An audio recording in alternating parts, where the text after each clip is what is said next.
बिस्मिल्लाहिर्रहमानिर्रहीम। कलिमा शहादत की इकरार के बाद नमाज इस्लाम का दूसरा रुकन है। नमाज हर मुसलमान पर फ़र्ज है, लेकिन नमाज सही सुन्नत तरीके के मुताबिक अदा करना भी फ़र्ज है। नमाज के दौरान कुछ गलतियां जो लोग अक्सर करते हैं, जिनसे आपको बचना बेहद ज़रूरी है, क्योंकि इन गलतियों की वजह से अल्लाह की नाफरमानी लाजिम आती है। तो उस शख्स की नमाज कैसे कबूल होगी जो नमाज के दौरान भी अल्लाह की नाफरमानी करे? वो गलतियाँ क्या हैं? आज की वीडियो में हम इसी हवाले से बात करेंगे, लिहाजा वीडियो को आखिर तक ज़रूर देखें। पहली गलती, गंदे कपड़ों में नमाज पढ़ना। जब आप नमाज के लिए आए तो आपके कपड़े पाक साफ हों, मगर अक्सर लोग जब मस्जिद आते हैं तो उनके कपड़े गंदे होते हैं, उनसे बदबू आती रहती है, जिससे दूसरे नमाजियों को तकलीफ होती है और फरिश्तों को भी इससे तकलीफ होती है। अल्लाह ताला ने तो कुरान में ये फरमाया है कि हर नमाज के लिए जीनत इख्तियार करो। जिस तरह आप कहीं जाते हैं तो पाक साफ कपड़े पहनकर और खुशबू लगा कर जाते हैं, लेकिन जब अल्लाह के सामने नमाज पढ़ने के लिए जाना होता है तो इस चीज़ का बिल्कुल ख्याल नहीं रखते। नमाज के दौरान पाक साफ कपड़े पहनना फ़र्ज है, वरना नमाज ही कबूल नहीं होती। नमाज से बाहर भी एक मुसलमान के लिए पाक साफ रहना ईमान का जुज़ है।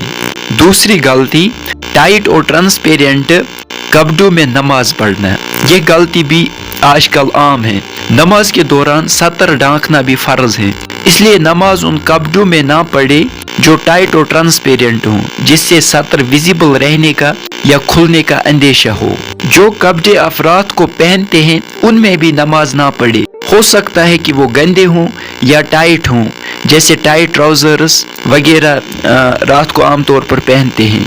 तीसरी गलती, इज़ार या तहबंद टखनों से नीचे लटकाना।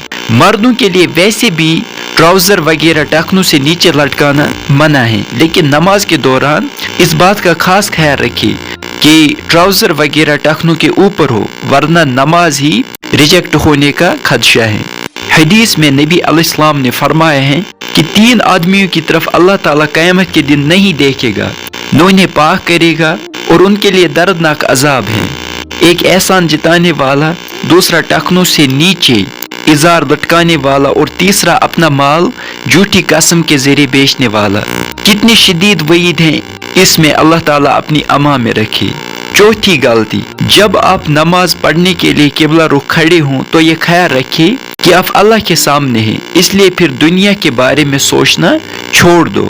सिर्फ अल्लाह की तरफ नमाज में खुशू व खुजू के साथ मुतवज्जा रहो। लेकिन अक्सर लोग नमाज के दौरान दुनिया के ख्यालात में रहते हैं। ये बहुत बुरी बात है कि आपका जहन नमाज के दौरान भी कहीं और सोचता रहे। यानी नमाज खुशू के साथ अदा करना फ़र्ज है, वरना नमाज ही कबूल नहीं होती। खुशू का राज ये है कि आपके अंदर ये ईमान और यकीन हो कि आप अल्लाह से मुलाकात करने वाले हैं, अल्लाह ही की तरफ आपको लौट कर जाना है। अगर ये यकीन मौजूद हो तो खुशू नमाज के अंदर खुद ब खुद पैदा होगा। अल्लाह ताला कुरान में फरमाता है कि मोमिनीन खुशू के साथ नमाज पढ़ते हैं, यानी नमाज के अंदर खुशू होना अहल ईमान की निशानी है। अल्लाह हमें खुशू के साथ नमाज पढ़ने की तौफीक अता फरमाए। आमीन।